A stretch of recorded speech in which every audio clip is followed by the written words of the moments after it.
Okay, here we're to an episode of On the Wrist from Off the Cuff. A really special presentation for you guys from the brand Elka Watch Company. They're a Swiss-made brand founded just as recently as 2022, with the name actually being a nod to the old Dutch brand Elka Watch and Clock Co. Amsterdam that ran from 1877 up until around the quartz crisis of the 1970s.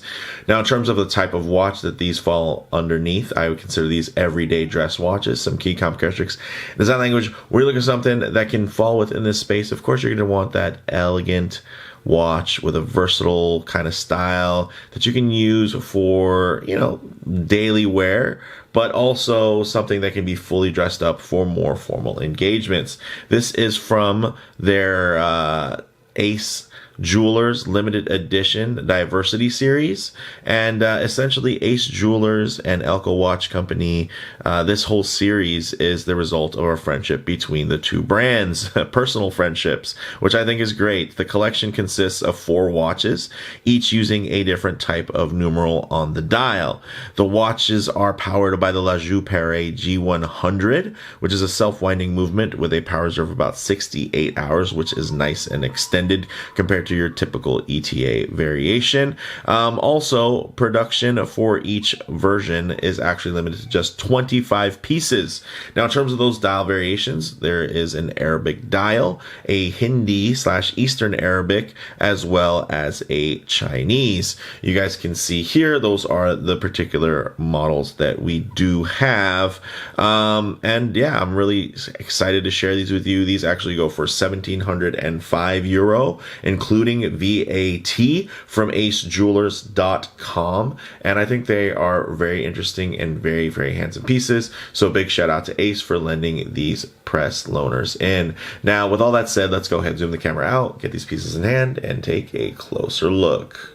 Okay, guys, so we'll get a bit into the specs here to start things off. So you have a 40.8 millimeter diameter, so just under 41 millimeters, 11.2 millimeters thick, and that is including that beautiful, proud domed crystal, box domed at that. It has a 46.4 millimeter lug to lug, all stainless steel, with a mixture of brushed and polished finishes that are executed to an extremely high level. And you can see these are limited to just 25 pieces each, and they are featured on this beautiful 20 millimeter cognac colored suede strap with a 2 millimeter taper down to about 18 millimeters at this nice, highly polished and signed pin buckle, which is also fully milled here. You guys can see. So very, very nice. And of course, these are review models, so they're not going to be in the most perfect, like new, pristine condition. But I have to say, man, I'm very impressed. I'm just starting with this more standard Arabic model. Definitely gives it the more sporty tone in terms of kind of everyday. You could see this swapped out onto a NATO strap, almost fulfilling a bit of a military kind of more industrial aesthetic. These beautiful blue dials are very, very handsome. They have that gradient sunray blue.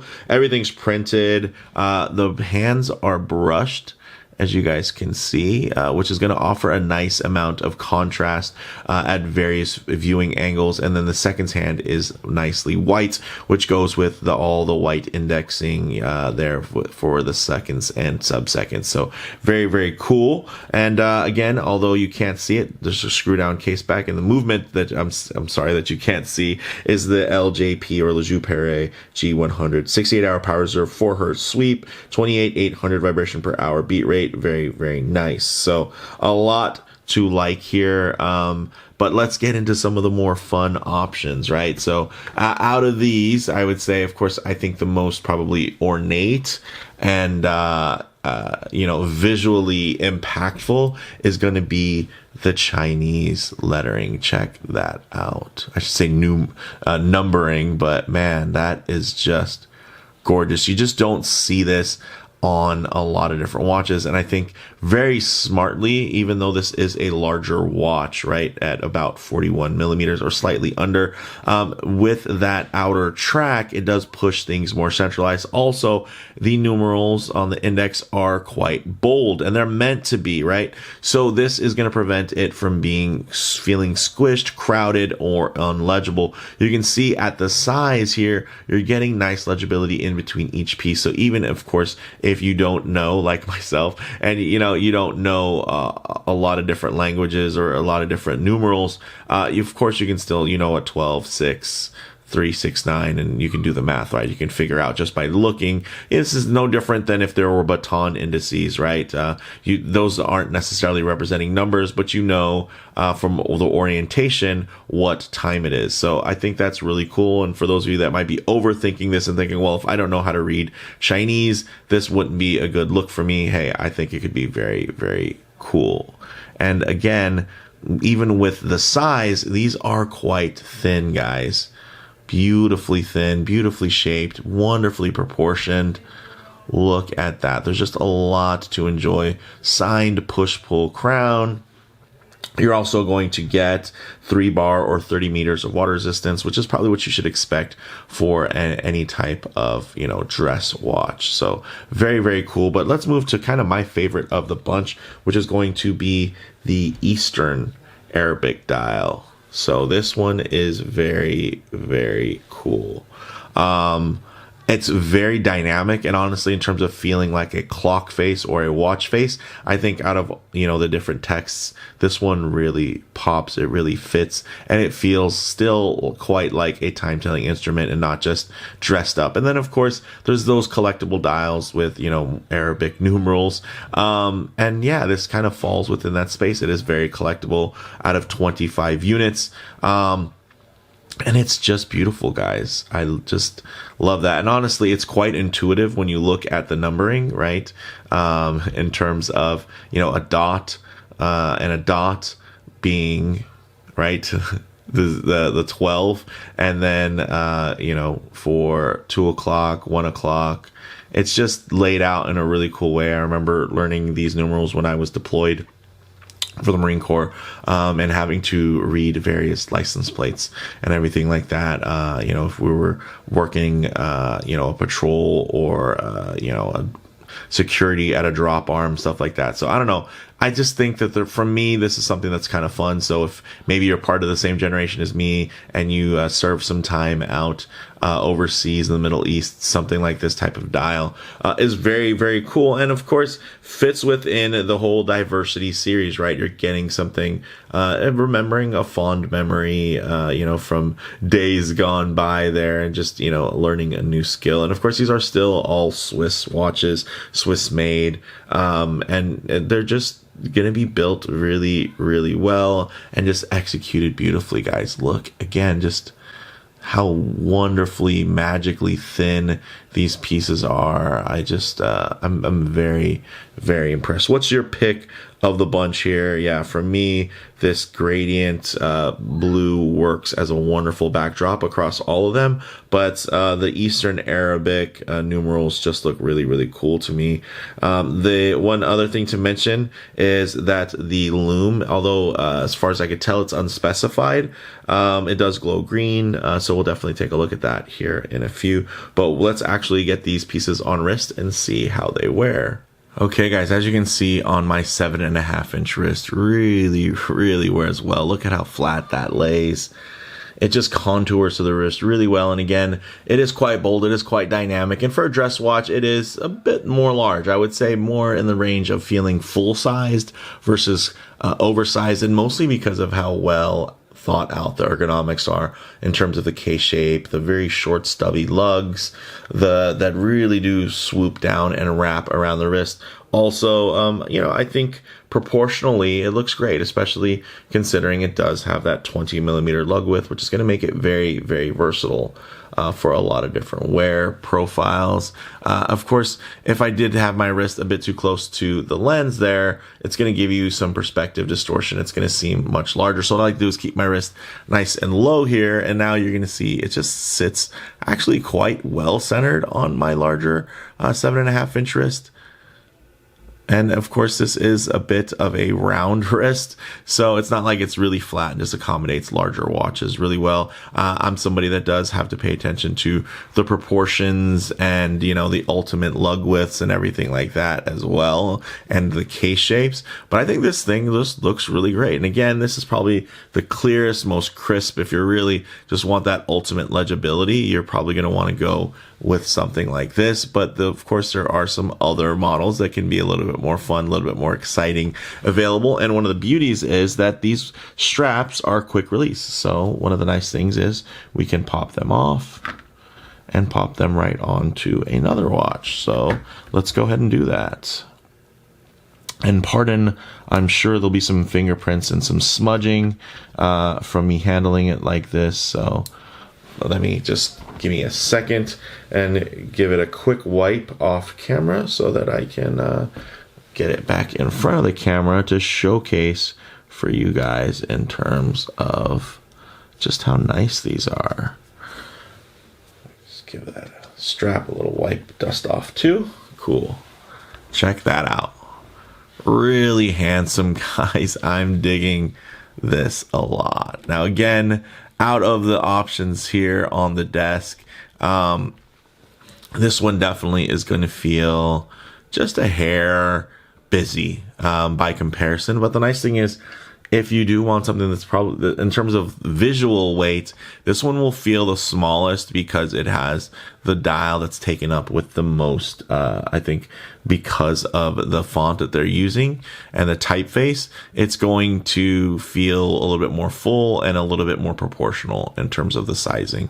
Also bordering busy though, so that's one thing to keep in mind. But if you do have a very large wrist, this could be the option for you. Or if you have a very small wrist, I think, you know, there's a play with how dynamic and large the numerals are, but at the same time, it's going to be feeling that space of the dial a little bit more and kind of drawing your eye closer to the center. And of course, with that gradient kind of fume style, that's another thing that was really smart for, you know, Elka and ultimately Ace Jewelers in terms of planning the layout of this piece. I think that looks really, really great. But, you know, why don't we get this on now to my favorite kind of dial of the group with that Eastern Arabic flavor, which I think is just very, very cool.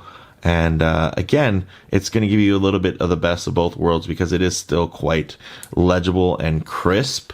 Let me give it a quick wipe here, while also at the same time still giving you something quite stylish and unique, right? You don't always get that, you know, from both ends. A lot of times you kind of have to choose one or the other in terms of what you end up with. We'll give it a quick little dust off there. Yeah, check that out. Very, very cool. Okay, check that out, guys. I'm digging that a whole lot. Look at how beautifully flat it lays. The dial spacing is still very nice, very, very legible in terms of, again, your cardinal referencing. You don't have to know the numerals or the language to be able to tell what time it is, in the same way that you don't need that, you know, on a, let's say, a Rolex Explorer dial with just the 3, 6, and the 9, or a Submariner dial with triangles and, you know, rectangles and circles. So, again, don't overthink this. Don't talk yourself out of it. You know, hey, I'm here to help talk you guys into exciting things, not out of them. So yeah, I don't know. This one is just really cool. Again, it does share that limited nature, which I think is awesome. But with that said, let's actually get these off the wrist, set up for some loom shots, low light transition, and closing thoughts. Okay, let's go ahead and hit the lights here. Hey, as you can see, really nice. And again, these aren't field watches, they're not dive watches, they're not even sports watches, so any bit of lume is going to be a lot of fun. But it is nice to see that these are going to be quite legible within these kind of lower light conditions. But one thing I always like to work in is, of course, a bit of a low light transition, because you're not always going to be out in the middle of a field enjoying direct sunlight.